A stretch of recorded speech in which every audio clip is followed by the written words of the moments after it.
We're very honored to have you here on your favorite Abdul Kalam, Dr. Abdul Kalamji's Championship Cup. Your presence added a lot of value to our program today. Now the most awaited, our chief guest, Justice D. Chandraya Garu, will speak on the occasion. Justice Chandraya Garu is a very simple person. Apart from a well-known justice, he is known for his very good social activity. He works at the bottom level of the pyramid, at the grassroots level, and he is trying to bring a lot of change in the society. He says that many great things can be achieved by doing simple things.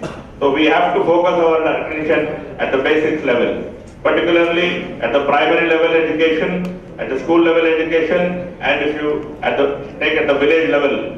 If you develop those areas, automatically the upper areas will be developed. He is a great visionary, a thinker, a philanthropist, and a very big social worker.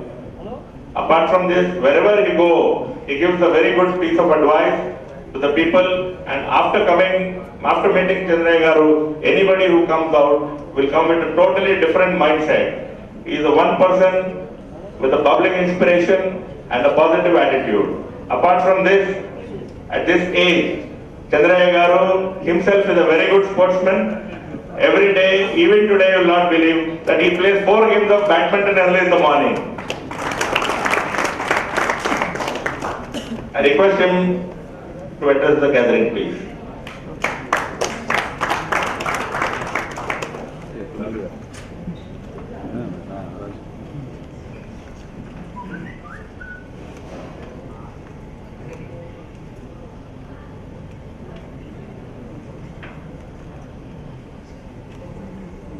అందరికీ నా యొక్క నమస్సుమాంజలి తెలియజేస్తున్నాను. మొట్టమొదటిగా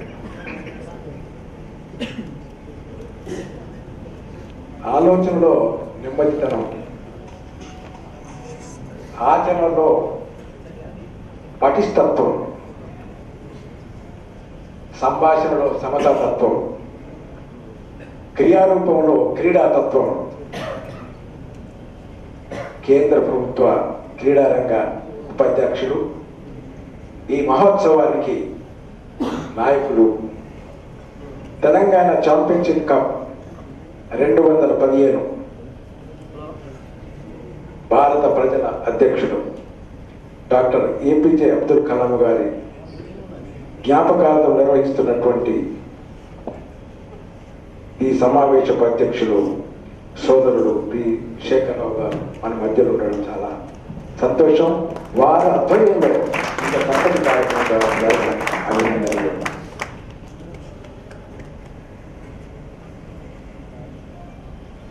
న్యాయవాద వృత్తిలో దాదాపు ఒక 15 సంవత్సరాలు తిరుపతి పట్టణంలో జిల్లా న్యాయస్థానంలో న్యాయవాద వృత్తిని చేపట్టి పలు విధాలైనటువంటి విశిష్టమైనటువంటి కేసులను వాదించి ఆ తర్వాత హైదరాబాద్కు వచ్చి ఆయన న్యాయవాదుల వృత్తిలో ఉండగానే సుమారు 200 పైచిలకు గ్రంథాలు రచించినటువంటి వ్యక్తి. ఆ తర్వాత కాలంలో రాష్ట్ర ఉన్నత న్యాయస్థానంలో న్యాయమూర్తిగా పదవోన్నతులై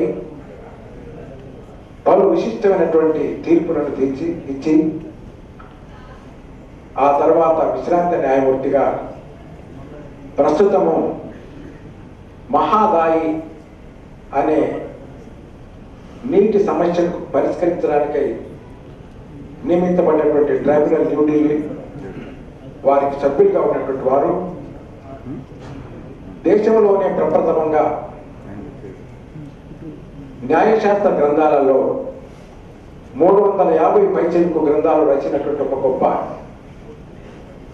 న్యాయవేత్త.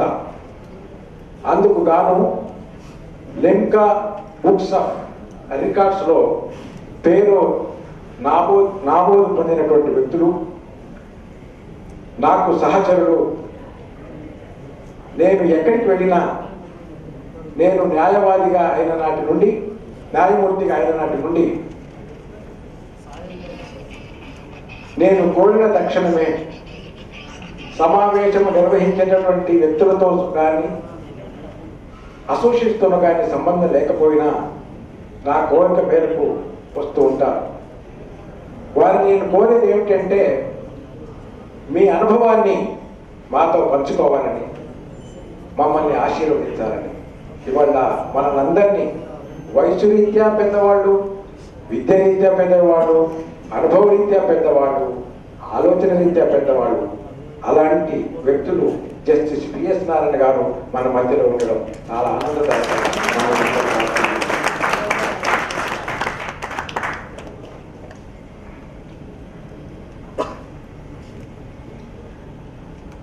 రూపంలో శామన ఛాయ,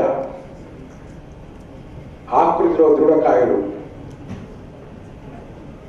ఆలోచనలో సమత స్వభావ తత్వం,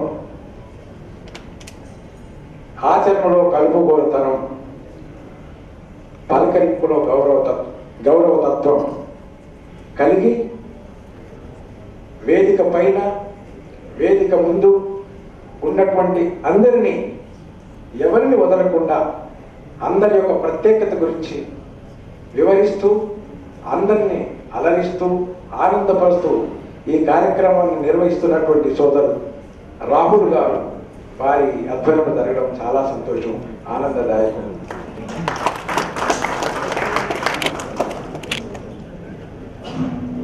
వేదిక పైన పలువురు పెద్దలు ఉన్నారు.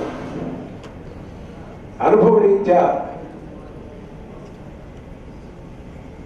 అనేక వృత్తులలో జీవనోపాధి కొనసాగించడానికి చేపట్టి జీవనం కొనసాగిస్తున్నా అందరూ ఆటలో అనుభవనీయులే.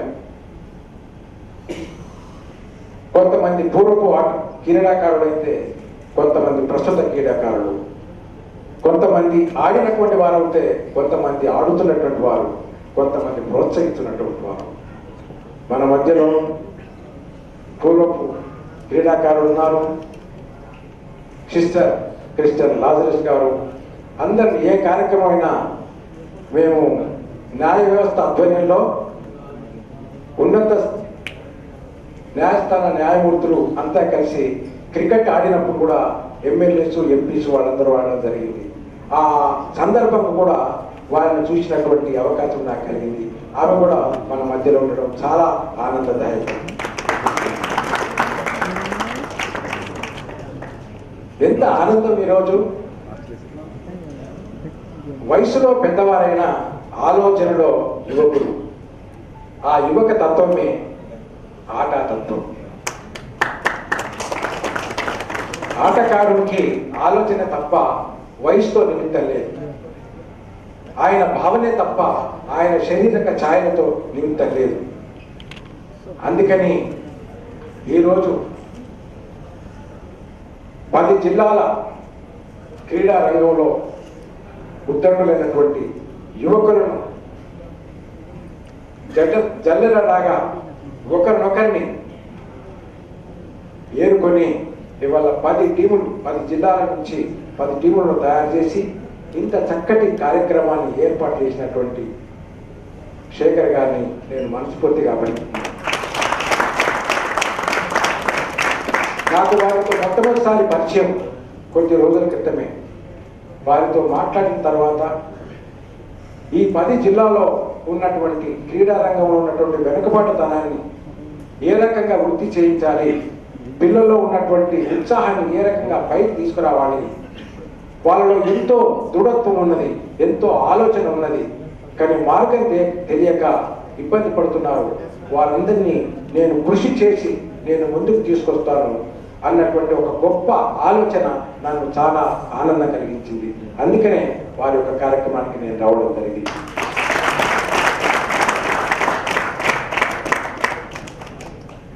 రాహుల్ గారు వ్యాపార రీత్యా నేను ఫలానా వృత్తి చేస్తున్నానని చెప్పారు. కానీ ఈ కార్యక్రమం నిర్వహిస్తున్న క్రమంలో వారికి ఉన్నటువంటి అనుభవాన్ని కూడా నేను అభినందిస్తున్నాను. ఎంతో అనుభవం ఉంటే తప్ప ఇంతటి చక్కటి కార్యక్రమాన్ని సరైనటువంటి క్రమశిక్షణతో నిర్వహించడం సాధ్యం కాదు. వారి క్రమశిక్షణను మనస్ఫూర్తిగా అభినందిస్తున్నాను. ఆట అంటే క్రమశిక్షణ.